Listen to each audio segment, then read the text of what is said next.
Meanwhile, here in Connecticut, some morning fog and muggy conditions gave way to a pleasantly warm afternoon.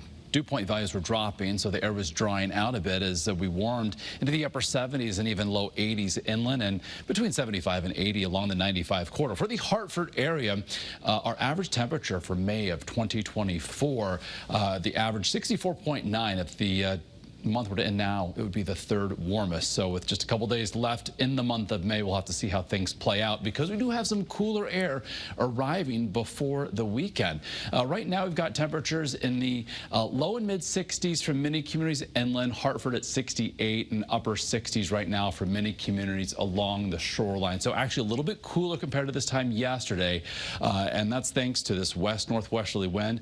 It's certainly been diminishing as expected this evening, but that wind direction has been sending some relatively cooler and drier air in our direction. So looking live from Waterbury, great visibility, 60 degrees in the Brass City. We are dry border to border, checking out the scene live from Old Saybrook.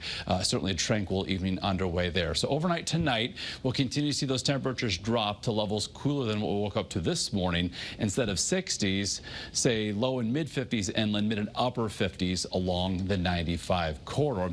Tomorrow, under a lot of sunshine through the morning and then becoming partly cloudy through the afternoon. We'll top out in the mid and upper 70s inland and the low and mid 70s along the shoreline. So still running above the average high of 75 for this time of year. So tomorrow does start dry and bright, and then as the day progresses, becoming partly cloudy, all as a cold front approaches. As we head toward and past the evening commute, some isolated showers are possible. But then as this area of low pressure rides along the boundary as it moves through southern New England, the rain will fill in tomorrow night and last into Thursday morning. Can't rule out a couple rumbles of thunder. That rain could be steady, at times briefly heavy. And then as we head from late morning through the afternoon hours of Thursday, the rain quickly wraps up. The cloud cover also clears out. We become mostly sunny. But on the excessive rain outlook, you can see most of Connecticut here now included on this level 1 risk. So some of our models indicating quarter to a half-inch of rain.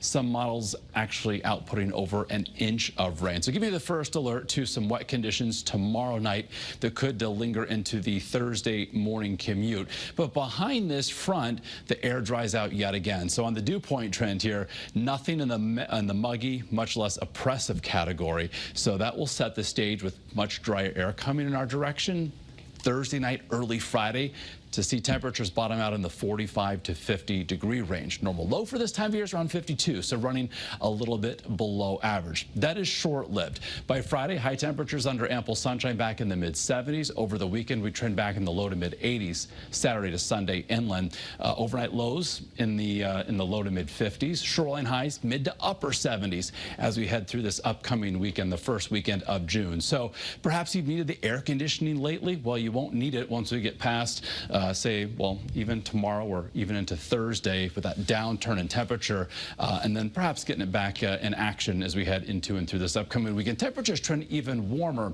as we head Monday into Tuesday of next week. So not only 1 or 2 consecutive dry days, but we could string together 4, 5, or 6 days in a row. Aaron, of beautiful weather.